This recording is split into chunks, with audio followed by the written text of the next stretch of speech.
Hello दोस्तों, एक बार फिर से आप सभी का स्वागत है हमारे यूट्यूब चैनल में। इस वीडियो में हम रीजनिंग के 20 ऐसे अति महत्वपूर्ण प्रश्नों को सॉल्व करेंगे जो आगामी सभी प्रतियोगिता परीक्षाओं के लिए अति महत्वपूर्ण हैं। लगभग इसी प्रकार के क्वेश्चन आपको परीक्षाओं में देखने को मिलते हैं। तो चलिए शुरू करते हैं क्वेश्चन नंबर पहला से।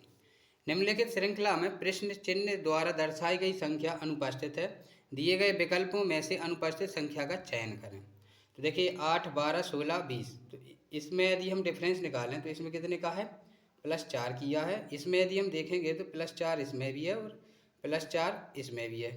तो 20 में यदि हम 4 जोड़ते हैं तो कितना होता है, 24, जो कि ऑप्शन नंबर दूसरा में दिख जाएगा। तो बिल्कुल सरल हो जाएगा ये। तो ऑप्शन नंबर 24 दूसरा में है, तो दूसरा ऑप्शन राइट आंसर हो जाएगा। अगला क्वेश्चन देखिए, दिए हुए विकल्पों में से सही समरूप जोड़ी का चयन करें। जैसे बाइबल और कुरान है, तो इसमें हमें सही का चयन करना है। देखिए भगवान और मनुष्य नहीं होगा, क्योंकि इसमें ये दोनों ग्रंथ हैं, पवित्र ग्रंथ हैं, बाइबल और कुरान। तो उसी प्रकार से सेम होना चाहिए। मंदिर और प्रार्थना भी नहीं होगा, पूजा और स्थान भी नहीं होगा। लेकिन क्या हो जाएगा, सेब और संतरा नहीं होगा, क्योंकि ये दोनों ग्रंथ हैं। तो सेब और संतरा क्या हो जाएगा, फल हो जाएगा एक प्रकार से। तो इस प्रकार से चौथा ऑप्शन राइट आंसर हो जाएगा। अगला क्वेश्चन देखिए, निम्नलिखित अनुक्रम का उपयोग करते हुए निर्धारित करें कि दिया गया कौन सा विकल्प इस समूह में संबंधित नहीं है। तो देखिए 4 विकल्प दिए गए हैं, इसमें से हमें एक अलग है, तो उसको हमें चयन करना है। देखिए जैसे यदि हम फर्स्ट विकल्प को देखते हैं, ऑप्शन को, तो ये 3 है, 3 ये है, इसके बाद में क्या है, क्यू है। तो 3 के बाद कितने अंक छूट रहे हैं, 1, 2, 3, मतलब तीसरा है। इसके बाद यदि हम फिर देखें तो 1, 2, 3, इसमें छोड़ने के बाद दूसरा है। तो ये लॉजिक लग रहा है, मतलब 3 का +3, 3 का डिफरेंस है। बी को देखें यदि हम, तो बी कहाँ पर है, बी ये वाला देख लेंगे, क्योंकि ये भी है। तो पहले हम इससे देखते हैं, इसके बाद 4 नहीं है, तो इसके बाद 4 है, तो इसको देखेंगे। तो बी के बाद में देखें परसेंट, 1, 2, 3 के बाद में है। इसके बाद में 3 कहाँ होगा, 1, 2, 3, ये 4 पर आ जाएगा, तो ये भी सही हो जाएगा।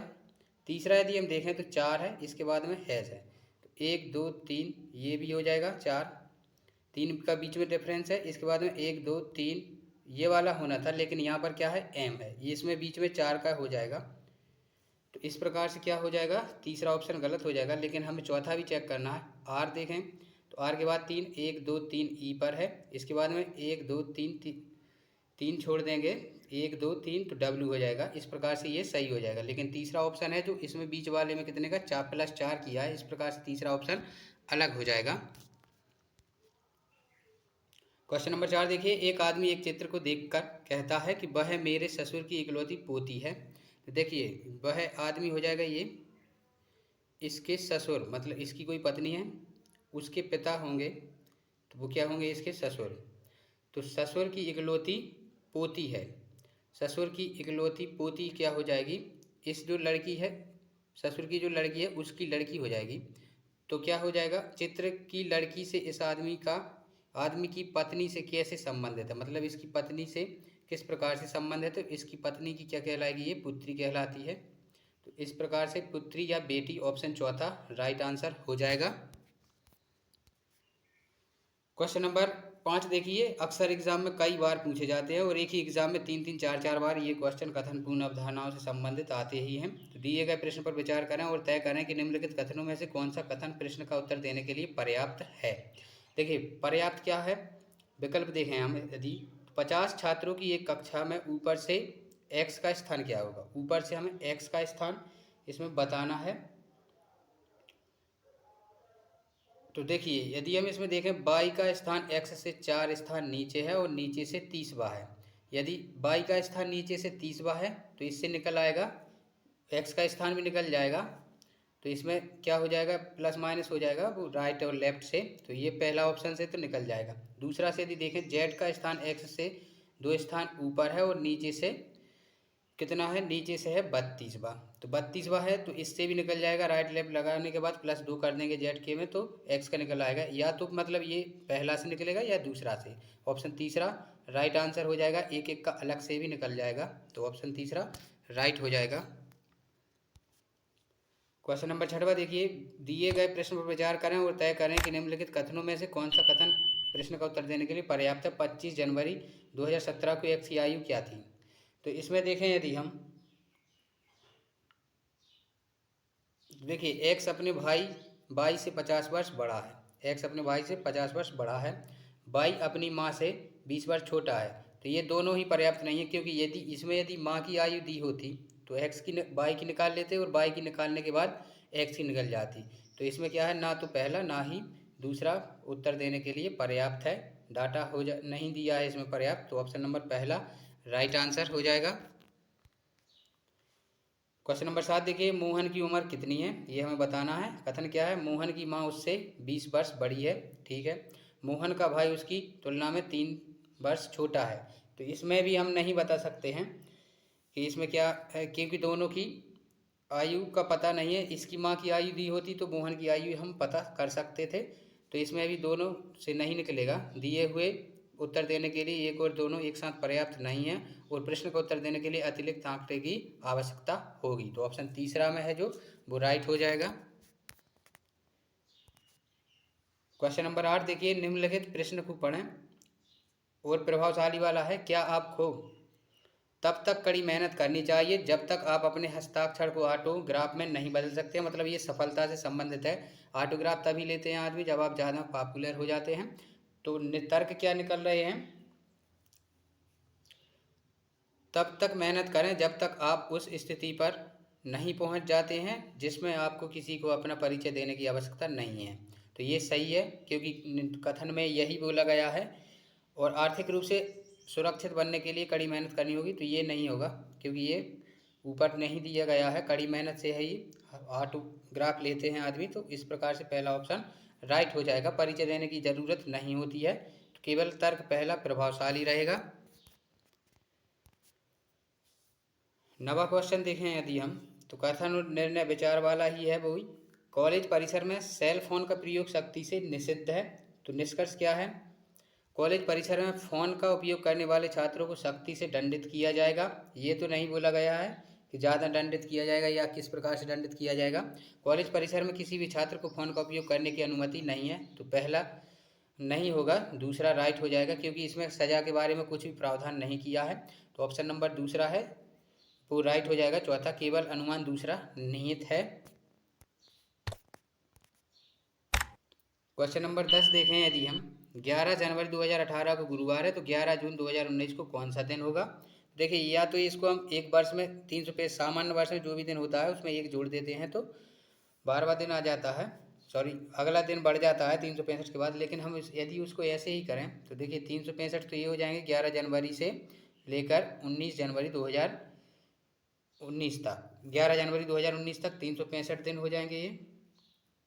इसके बाद में यदि हम देखेंगे तो देखिए कितने 11 दिन ये हैं, तो इसके कितने दिन बचेंगे, 31 होता है तो 20 दिन इसके बचेंगे जनवरी के। इसके बाद फरवरी 2019 में 28 की होगी।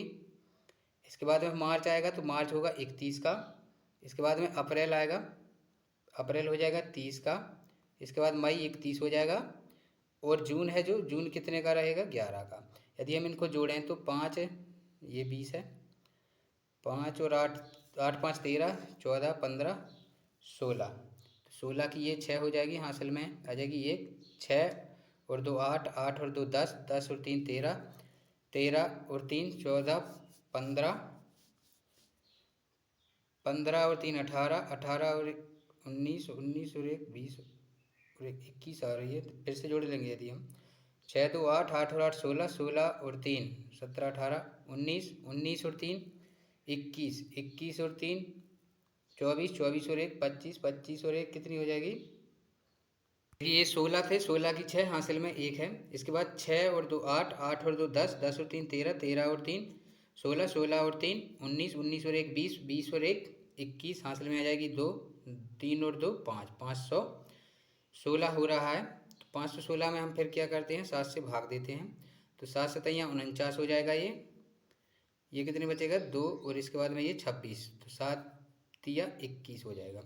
21 यदि हम 26 में से माइनस करेंगे तो कितना बचेगा, 5 दिन शेष है। मतलब इसमें 5 दिन जोड़ देंगे यदि हम, तो गुरुवार के बाद क्या आ जाएगा, शुक्रवार, शनिवार, इसके बाद में रविवार, सोमवार, और 5वें दिन क्या होगा, मंगलवार। तो मंगलवार ऑप्शन चौथा में है, तो चौथा ऑप्शन राइट आंसर हो जाएगा। क्वेश्चन नंबर 11 देखिए, यदि किसी कूट भाषा में ROBS को ये लिखा जाता है तो उसी भाषा में इसको क्या लिखा जाएगा।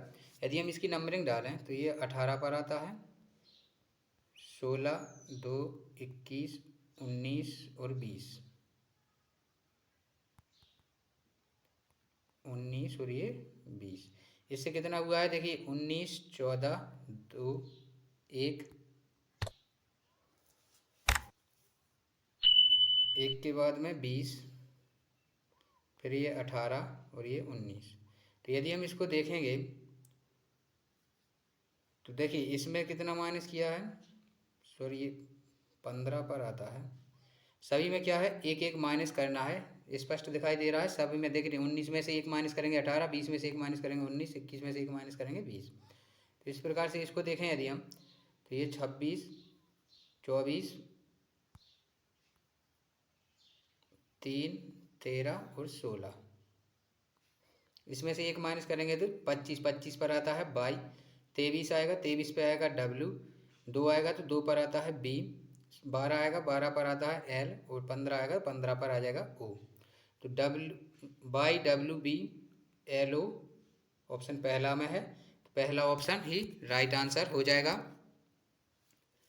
क्वेश्चन नंबर 12 देखिए, यदि प्लस का अर्थ है माइनस, गुणा का अर्थ है डिवाइड, और डिवाइड का अर्थ है प्लस, और माइनस का अर्थ है गुणा। देखिए 400, गुणा का अर्थ क्या है, डिवाइड है तो डिवाइड करेंगे, माइनस का अर्थ गुणा है तो गुणा करेंगे, और प्लस का अर्थ माइनस है तो माइनस का निशान लगाएंगे, और डिवाइड का अर्थ क्या है, प्लस है तो इसको प्लस कर देंगे। सॉल्व करने पर क्या होगा, 55, 40, ये 8 80 हो जाएगा, 8 का इसमें गुणा कर देंगे तो 6, 8, 48 हो जाएगा, मतलब 480। इसमें से हम 22 माइनस करेंगे, कितना बचेगा, ये 8 बचेगा, ये 7 हो जाएगा, तो 7 में से 2 जाएगा तो ये 7 में से 2 जाएगा तो ये 5 बचेगा, और ये 4 है तो 458। 458 में हमें क्या करना है, 75 जोड़ना है। तो 8 और 5 13, हासिल में आ जाएगी 1, 12 और 1 13, हासिल में आएगी 1, 4 और 1 5, 533 ऑप्शन सी में है, तो सी ऑप्शन राइट आंसर हो जाएगा। क्वेश्चन नंबर 13 देखिए, दी गई समरूपता के आधार पर आधार नहीं दिया शब्द, अक्षर, शब्द युग्म या अक्षर युग्म ज्ञात करना। जैसे वृत्त और परिधि। देखिए ये वृत्त होता है और इसकी परिधि क्या होती है, ये यहाँ से यहाँ तक, इसी परिधि को क्या बोलते हैं, परिमाप भी बोला जाता है। तो इसी प्रकार का विकल्प हमें देखना है। देखिए वर्ग है तो वर्ग में क्या होगा, परिधि नहीं होती, इसमें परिमाप होता है। तो ऑप्शन चौथा राइट आंसर हो जाएगा। क्वेश्चन नंबर 14 देखिए, नीचे दी गई आकृति को बनाने में लगी हुई जरूरी सीधी रेखाओं की न्यूनतम संख्या बताइए। ये अक्सर एग्जाम में पूछे जाते हैं, क्योंकि कभी रेखाएं पूछी जाती हैं तो कभी वृत्त या आयत गिनने के लिए पूछा जाता है। तो इसमें सिर्फ हमें सीधी सीधी लाइन गिननी है। देखिए एक ये हो जाएगी, एक ये हो जाएगी 2, इसके बाद एक ये सीधी यहाँ से यहाँ तक हो जाएगी 3, एक ये हो जाएगी तो 4 हो जाएगी। इसके बाद में ये वाली देखेंगे तो 5 हो जाएगी। इसके बाद में देखिए 1, 2, 3, 4, 4 ये 5 और 4 9 हो जाएगी। 9 के बाद 1, 2, 3, 4, 9 और 4 13 हो जाएगी। पहला ऑप्शन राइट हो जाएगा। इसको हम डबल नहीं गिन सकते, क्योंकि ये सीधी लाइन यहाँ से, इसको यदि गिना है तो यहाँ से यहाँ तक ही गिना है, नहीं यहाँ से यहाँ तक ही गिनना है। बाकी ऐसा नहीं गिनना कि 1, 2, 3, 4, 5, इसमें ऐसा नहीं होता है, सीधी सीधी लाइन होती है। तो सीधी सीधी लाइन कितनी है, 13 है। एक बार फिर से देखें यदि हम, देखिए सबसे पहले 1, 2, 3, 4, 4 इसमें हो जाएगी, 1, 2, 3, 4, 4 इसमें हो जाएगी, 1, 2, 3 और ये 4 इसमें हो जाएगी, और एक ये बड़ी वाली 4 तिया 12, 12 और 1 13, ऑप्शन पहला राइट हो जाएगा। क्वेश्चन नंबर 15 देखिए, दी गई प्रश्न आकृति, दी गई उत्तर आकृति में से एक में सन्निहित है, वह उत्तर आकृति कौन सी है।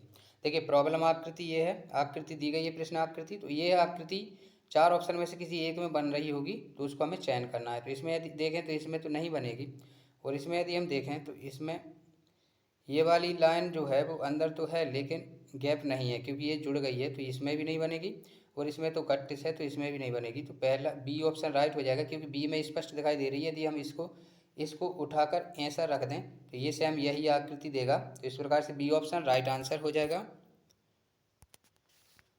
क्वेश्चन नंबर 16 देखिए, बोर्ड मास का है, ये मैथ में भी आता है और रीजनिंग में भी आता है। तो देखिए सबसे पहले क्या होता है, कोष्टक होता है। तो कोष्टक में क्या होगा, पहले होगा भाग, तो ये 12 का हम इसमें भाग दे देंगे और इसमें गुणा करेंगे 8 का। तो 3 चौके हो जाएगा 12 और 4 तिया ये हो जाएगा 12, सॉरी 4 8 चौके हो जाएगा ये 32। तो देखिए कितना हो जाएगा ये 20 माइनस 32। यदि हम 32 में से 20 माइनस करेंगे तो कितना बचेगा माइनस का 12। तो ये 24 डिवाइड में है माइनस का 12। तो 12 24 में हम भाग देंगे, डिवाइड मतलब भाग है, माइनस हो जाएगा। 12 दूनी 24 मतलब कितना आएगा माइनस का 2। ऑप्शन पहला राइट आंसर हो जाएगा। क्वेश्चन नंबर 17 देखें। प्रश्न चिन्ह की जगह के लिए सही आकृति का चयन करें। 4 ऑप्शन में से कोई एक आकृति सही होगी तो उसका हमें चयन करना है। तो देखिए इसमें प्लस है तो गुणा हो गया, इसमें गुणा है तो इसमें क्या होगा प्लस होगा। प्लस देखें इसमें कट्टे से तो ये तो नहीं होगा और इसमें भी कट्टे से तो ये भी नहीं होगा। प्लस इसमें है और इसमें है। तो यदि हम इसमें देखेंगे, देखिए इसमें यदि हम देखें तो ये जो लाइन है, ये वाली लाइन ये पूरे में नहीं है, लेकिन इसमें क्या अंदर भी गई हुई है। तो ऑप्शन दूसरा भी हट जाएगा तो ऑप्शन तीसरा ही बचेगा। तीसरा ऑप्शन राइट हो जाएगा क्योंकि इसमें प्लस हो जाएगा और ये जो लाइन है ये अंदर तक नहीं जा रही हैं। इस प्रकार से यह तीसरा विकल्प है जो वो राइट हो जाएगा। दोस्तों वीडियो पसंद आए तो वीडियो को लाइक करें और चैनल को सब्सक्राइब जरूर करें। ऐसे ही और वीडियो देखने के लिए पास में बेल आइकन आएगा उसको दबा लें। दी गई श्रृंखला में असंगत चित्र का चयन करें। देखिए इसमें एक असंगत है उसको हमें बताना है। तो देखें यदि इसमें 2 डॉट हैं और ये सामने डॉट बना हुआ है, इसमें 2 लाइन हैं और ये सामने डॉट है, इसमें 2 लाइन है सामने डॉट है, इसमें 2 लाइन है लेकिन सामने डॉट नहीं है। तो ऑप्शन डी अलग हो जाएगा।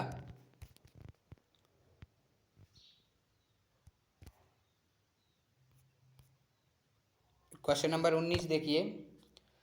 आईने को ए बी में देखने हैं। देखिए ये दर्पण का है तो इसको देखने पर कौन सी आकृति बनेगी वो हमें इसमें बताना है। तो देखिए ये तो इस पान से इस साइड में आ रहा है तो ये तो नहीं होगा।